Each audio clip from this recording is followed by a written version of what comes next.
I'm the junior manager here at the restaurant. I'm supposed to walk you through the job as our new security guard. From your resume, I can tell that you're already a well-experienced guard. But, you know, it's protocol, so I have to walk you through the basics anyway. So, let's get started.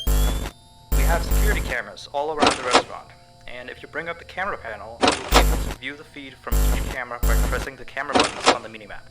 Now, our lights are always off during the night, obviously because it'd be a waste of power to leave them on all night. So to actually see something on the camera, you can activate the camera system's night vision mode. You activate night vision by clicking on the button of whatever camera you're currently viewing. So for example, say you want to see what's on camera 1. Bring up the camera panel, you click on the button that says Cam 01, and then to use night vision, you click on Cam 01 again. Once night vision is activated, you can click on any of the other cameras and view them with night vision as well. And you turn it off the same way you turn it on. Now, night vision takes more power than regular vision, so make sure you use it sparingly. Your first priority as a security guard here is to keep an eye on the animatronics. Those are really expensive machines, and we do not want them stolen, and you keep an eye on them through the cameras. We have quite a few animatronics here at Candy's. There's of course the cats Candy and Cindy, there's Chester the chimpanzee, there's the penguins, just lots I tell you. So, you also have 3 security doors in your office, each of which can be closed by pressing the door button by each door. These are here in case you're in some sort of danger, but personally I just use them to shut myself off from the world when I need a break. But don't let me be your role model on that one. You need to remember that closing these doors takes power. The longer they're closed, the more power they drain. Now, I know that sounds kinda backwards, but you have to trust me on that one. I think it's something about the doors having an automatic fail-safe feature in case the power gets cut off, you know, so they open up if there's no more power. All I know for sure is that they do use more and more power the longer they're closed, so you don't want to keep them closed for too long a time. Now, the reason I keep mentioning the power is because the restaurant uses a backup power generator at night, which only has a certain amount of juice in it. So anything from viewing the cameras to using the security doors takes power. You can see how much power you have left on the computer on the desk in front of you. Try not to run out of power. If you do though, you won't be stuck in the office since the doors will always open up anyway. Oh, and one last thing. The animatronics aren't completely turned off at night, so they might start walking around a bit. But just be careful not to let any of them into the office, cause we have stuff in there we don't want damaged or anything. Though, don't bother with the ticket booth door, they won't attempt to get in through there. That should be all. You'll hear from me again on your next shift. Have a good night.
message. Hey there. I put up a note today to gather some intel on the animatronics, the other employees, just to get a list of the issues we've had with them. They've written down some stuff here for you, so let's see. Alright, so obviously the animatronics walk around at night, you know that by now. They try to get to places they shouldn't be. Yep. They act weird after dark. Yep. They don't like adults. I mean, I suppose. They always seem nice around children. Around us employees, they just kinda stare at you. I always thought they just hadn't been coded to interact with anyone other than children. But some of the other employees have felt threatened by them now and then. But I know that some of them are also superstitious morons. So who knows if they just became scared when the animatronic looked at them in the eyes or something. Anyway, one last thing on the list here. The last penguin interferes with the system. There's a sentence I never thought I'd say. We have these penguin animatronics as waiters. They take people's orders and whatnot. We used to have 3 of them, but 2 of them broke down and haven't been fixed yet. I think they're referring to the 3rd penguin that still works, or, well, apparently it doesn't quite work. So yeah, definitely don't let him into the office. His presence alone could probably destroy our systems. Well, that'll be it for now. I'll be sure to leave another message for your next shift.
I see. Awesome job these last 2 nights. You're already way better than our previous night guard. He didn't even stand 2 nights before he brought a wrench to his shift and tried to destroy one of our animatronics. The animatronic in question is the blank character, the one in the drawing room on camera 11, I think. Yeah, I'm surprised he still works. And despite the holes and the fact that his left arm and the back of his head is missing, the kids still really like him. Anyway, ever since that day, Blank's been acting almost more strange than the other animatronics. Like, among other things, he seems to have developed this fascination with getting into the office through the ticket booth. And I guess he can't see the glass or something. So yeah, keep an eye on him. If you see him heading for the ticket booth, just shut the door in his face, and then he'll find something else to do, I guess. Oh, and by the way, ever since that new Freddy Fazbear's Pizza closed last week, we've been getting more and more customers during the day. So next week, if you're up for it, we could use you on the day shift. Think it over. We'll talk later.